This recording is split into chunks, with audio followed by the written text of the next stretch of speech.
Originally, this level was going to transition us to farm. We would go all the way through to the dance, where Ellie and Dina share their first kiss. Then we would play through farm, and when Ellie plays the guitar at night, she would remember the Seth incident. So, the opening for this was a little tricky. We needed it to match at least a little what you might expect emotionally coming from prior beats, because we were already purposefully disorienting you in time and space. Remember, you just came from this huge fight. To jump straight into it would have been a little too jarring. After some back and forth, we rooted it in Ellie's nerves. Calling back, something we really wanted to do was highlight the way their lives had turned upside down since she went down this path. We had this idea of recontextualizing all of our usual gameplay mechanics that were designed for really violent ends. The workbench, door bashes, throwable weapons, and even the infected, which is my personal favorite. Peppered throughout the level are moments of levity or shared history, all the while seeing how happy and mundane they all were before.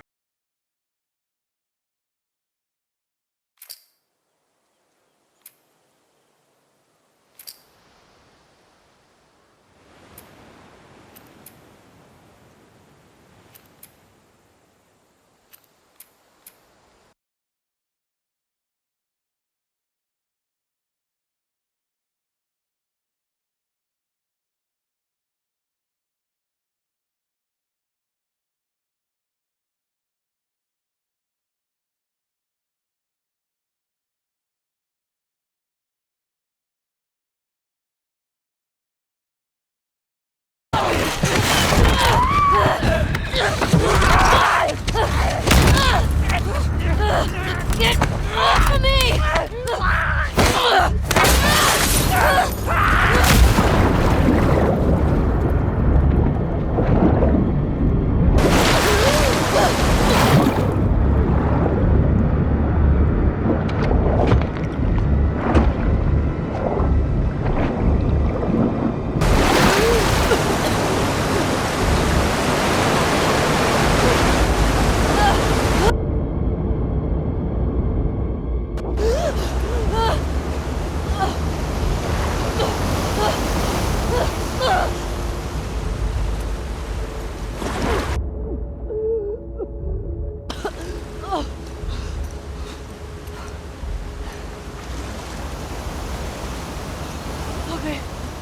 Okay.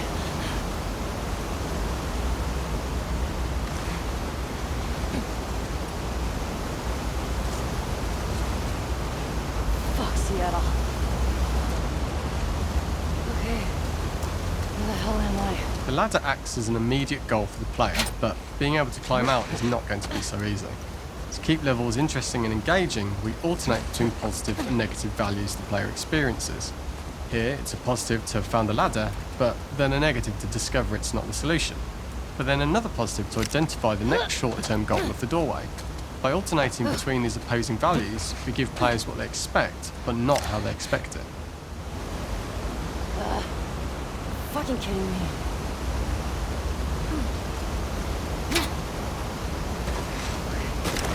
Okay. Gotta be another way out.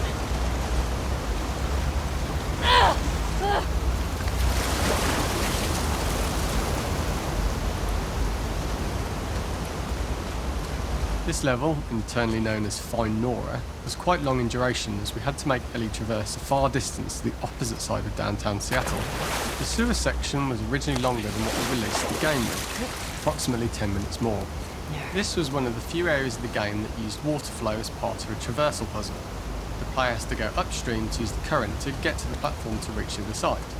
We mostly cut this mechanic game-wide, however it remained in essence in the section swimming to the aquarium as Ellie, when you were avoiding the waves.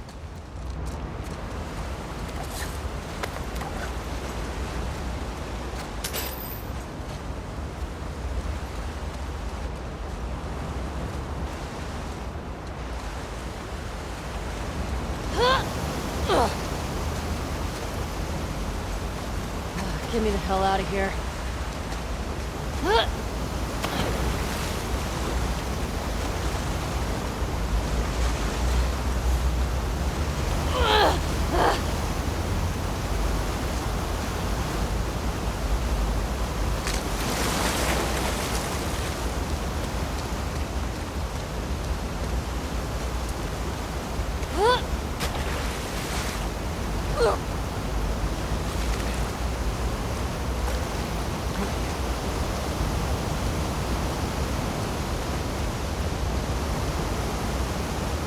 When players reach the doorway and enter into the room, they're faced with a dead end.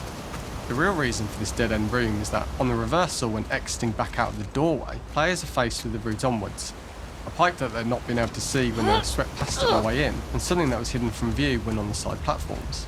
The intention here being that the only option is to go off the standard path in order to search for a way out. Throughout the rest of the level, we also used light to indicate to the player that they were heading in the right direction. At each turn, however, we blocked the direct route forward. Players would know that they just have to keep finding alternative paths, promoting those feelings of being desperate and trapped. We slowly introduced the player to consider climbing into smaller pipes and crouching in these tight spaces. This is to slowly build up to, and encourage, the player to climb into such a small pipe that they'd have to be crawling on their stomach, which is something that the player previously may not have recognised as a playable space, let alone the desired route they need to take. We added a tiny space just to reward the player's exploration with a pickup item, and we made sure it was something that made sense that you'd find in this area. A canister and all the garbage that had been washed into the sewers from the surface.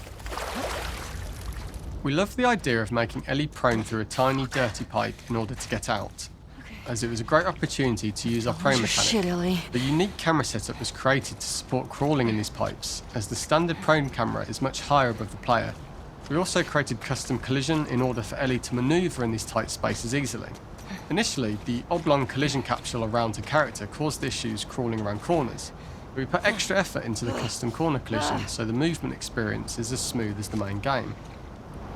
In order for the player to feel cramped, claustrophobic and desperate, we'd been enforcing the traversal mechanics that allow for a tight environment which promote these feelings. We introduced the use of the squeeze through so that we can keep the player feeling enclosed and tight, but without repeating the same geometry. Here we changed from low ceilings with wider walls to high ceilings and tight walls to change up the spatial pacing and keep the level from repeating itself.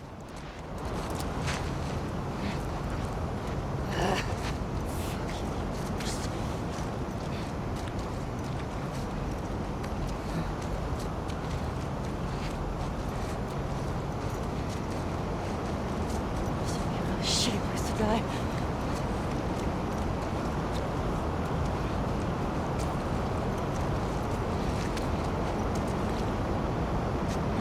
Originally, we had the waterline much higher here, so players had to swim through this tight tunnel. However, from watching user test feedback, it was occasionally causing people to discount the route entirely and turn back on themselves. So to avoid any risk of this happening in the final game, we present a lower water level so the tunnel is easy to see and commit to using. Although this isn't as impactful without the prone swim, it's the better decision as it means a smoother experience for the player with no backtracking frustration. We draw the player towards this pipe as it is seemingly the route out of the tight space. Fairly soon it is obvious that this path is blocked. If the player goes all the way up to the bars that block the path, they are rewarded with a pickup so this journey doesn't feel wasted. It was important to encourage the player to try to progress along this path so that they would subtly be thinking of progress in this direction. We hint to the player that there is a bigger, new space beyond this pipe by showing the player the waterfall. This helps players consider the other route when they don't know how far the tunnel is or whether they'd make it. As we surface from the water and over the crest of the slope, we reveal what is further in this tunnel. A clicker that has sprouted and the fungus has grown on the sides of the pipe. It was great to see people who user tested this area becoming increasingly worried as we forced the player to squeeze past the fungus and inches away from the clicker's face, all the time not being sure whether the clicker might be alive or attack them. Although we aren't as cruel as to force a clicker attack in such close proximity, we do have a payoff for this moment. This clicker momentarily turned into Joel to show Ellie's PTSD from what happened to Joel at the start of the game. Ultimately, we decided to save this moment for the farm level, as it was more impactful there because it could become the centrepiece of that experience. Whereas in the sewers, we weren't able to make it as much of a narrative point and give it the breathing room and reaction time that it deserves, given the tight space. Oh, shit!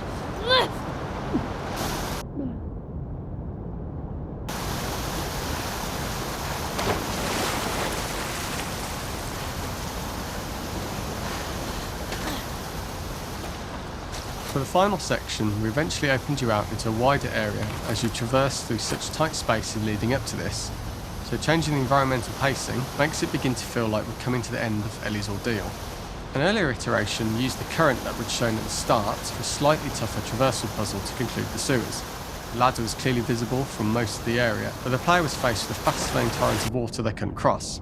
If the player attempted to jump into the water, they were not able to swim across the ladder due to the water's speed, but instead they had to traverse the pipe running along the top of the space in order to get across the water.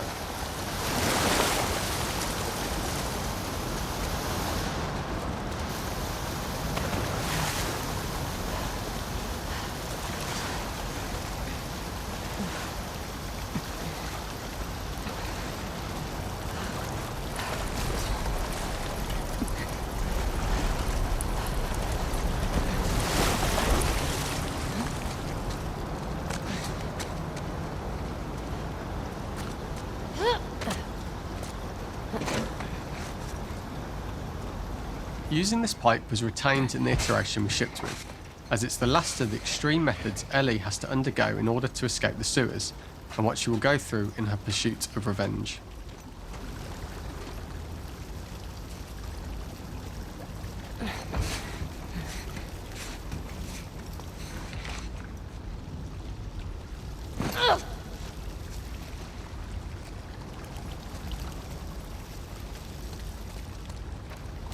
The last ladder climb is quite lengthy, and although we could have trimmed it down to a shorter climb, we liked how this last segment of the journey built anticipation for whether there was success at the top or not after all you've been through.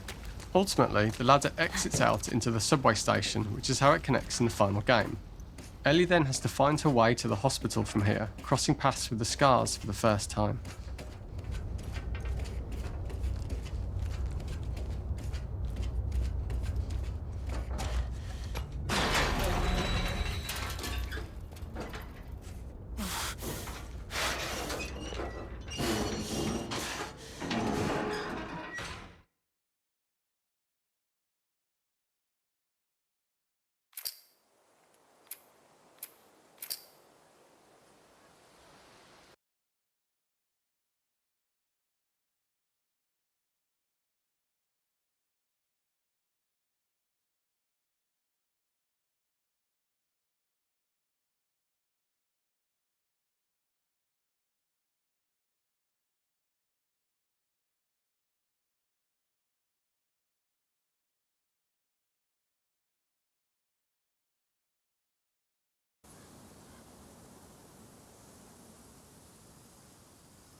Where are you?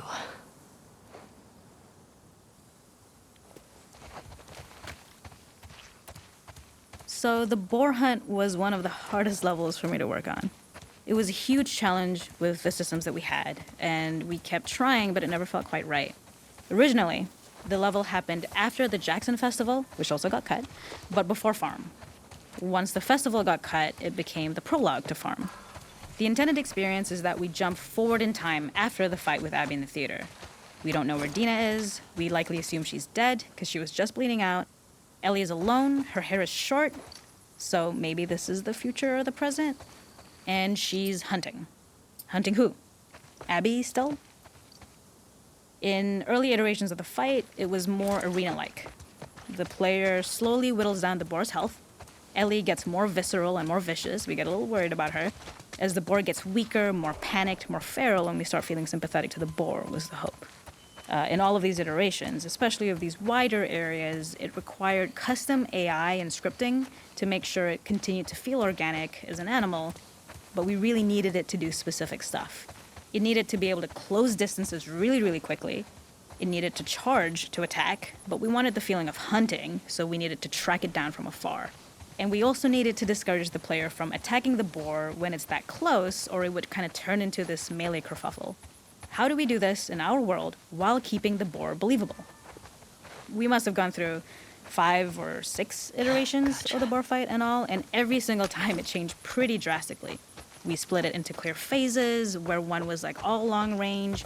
We tried another where you're getting close and you get the jump on it quite literally. You're jumping off of a rock to attack it. And then finally, we tried a bunch where you almost sort of go around a bunch of trailers and try and wrestle it. We uncovered after some time that taking down a boar over several phases felt very laborious and a little dramatic. It was comically long, it felt too boss-like, a little too gamey. We decided to cut the first few phases, and we opted for a cold open after the boar had already been hurt off screen. So that allowed us to focus on feeling like we're closing in on prey and to introduce the boar when it was at its most dangerous. Already hurt, already feral, much too close for comfort. And so the thinking was it would bring us more into Ellie's mindset. Is this really hunting for food, or is she hunting for some other reason? The gas station was built to highlight the boar's destructiveness. Since it's cramped, the boar feels larger. We also feel trapped with it, though perhaps it's trapped with us. When it charges, it gets to us quickly, so we must be on our toes. This made it more aligned with Ellie's sort of hunting for trouble mindset. Listening became more important, as well as moving around slowly so it didn't hear you. Could you spot it before it saw or heard you? And could you get a shot off quickly enough so you could dodge out of the way? Or is the shot worth the cost after? It feels like she might, everything would likely be in the boar would burst through the back and then would follow it and finally enact revenge.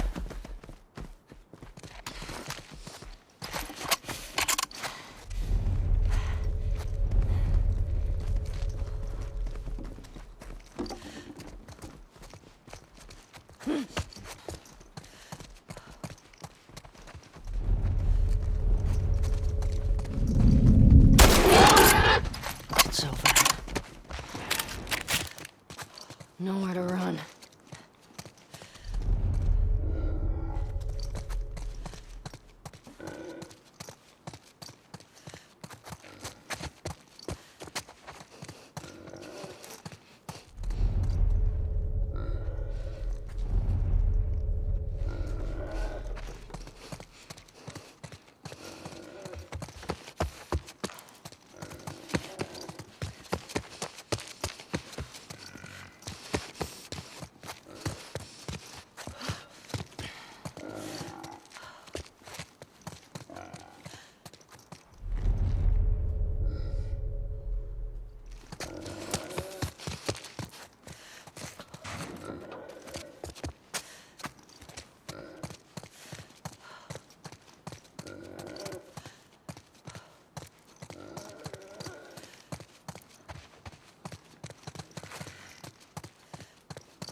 The boar kill was supposed to be anything but glorious.